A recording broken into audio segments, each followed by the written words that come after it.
अब जो एक चैप्टर है इस बुक के अंदर, that is chapter number 4 on auto suggestion. इसमें कहा जा रहा है this is the medium for influencing the subconscious mind. बिल्कुल सही बात कही जा रही है। सबकॉन्शियस माइंड मतलब क्या है? हमारी आदतें, वो काम जो हम बिना सोचे समझे करते हैं। जैसे जब तक गाड़ी चलानी आपको नहीं आती है तब आप कॉन्शियस माइंड से गाड़ी चलाना सीखते हो, एक बार गाड़ी चलानी आ जाती है तो वो गाड़ी सबकॉन्शियस से चलती है। आप कुछ और सोच रहे होते हो कॉन्शियसली, लेकिन गाड़ी अपने आप चलती रहती है। तो क्या कहा जा रहा है? No thought whether it is negative और positive can enter the subconscious mind without the aid of the principle of auto suggestion. Auto suggestion को एक और तरीके से भी आप बोल सकते हो रेपिटेशन।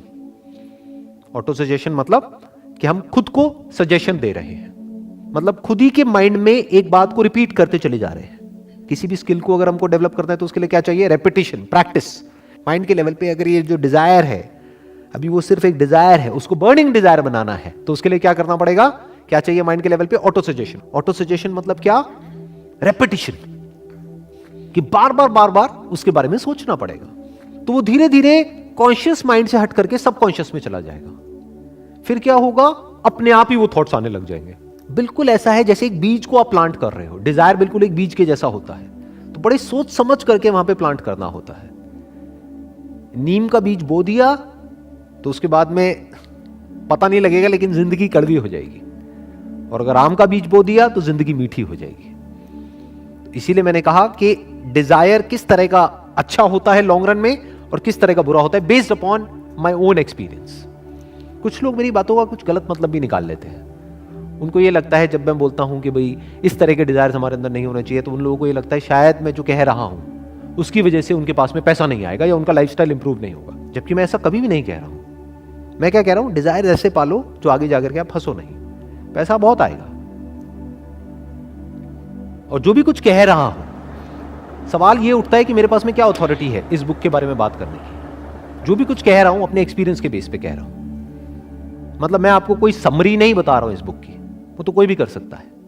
मैं क्या बता रहा हूं कि मैंने इस बुक को पढ़ा था आज से बहुत साल पहले, मे बी 20 साल पहले, जिसके बेस पे मैंने कुछ समझा, कुछ इंप्लीमेंट किया, कुछ चेंजेस लेकर के आया अपनी थॉट प्रोसेस में, जिसकी वजह से आज मेरी लाइफ एक पर्टिकुलर लेवल पे है।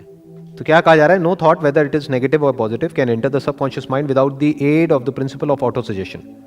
मतलब कि जब तक कि हम रेपिटेशन नहीं करेंगे तब तक के कुछ भी नहीं होगा। तो रिपीट करना है, यानी कि जो भी आपका डिजायर है, जो भी आप बनना चाहते हो, जो भी करना चाहते हो, उसको लिखते रहो, उसके बारे में सोचते रहो, उससे रिलेटेड बुक्स पढ़ सकते हैं, उससे रिलेटेड वीडियोस देख सकते हैं। यानी हमारा माइंड एक ही जगह पर फोकस्ड हो जाए, कि जो आपको करना है पूरी तरह से वहां पर फोकस्ड हो जाए। फॉर एग्जाम्पल, आपके माइंड में ये डिजायर है, एक बर्निंग डिजायर है एक्सीलेंस को अचीव करने का, जिस भी फील्ड में आप हो उस फील्ड में। तो उस एक्सीलेंस की जो भी डेफिनेशन है, हर फील्ड के लिए अलग अलग है एक्सीलेंस की डेफिनेशन।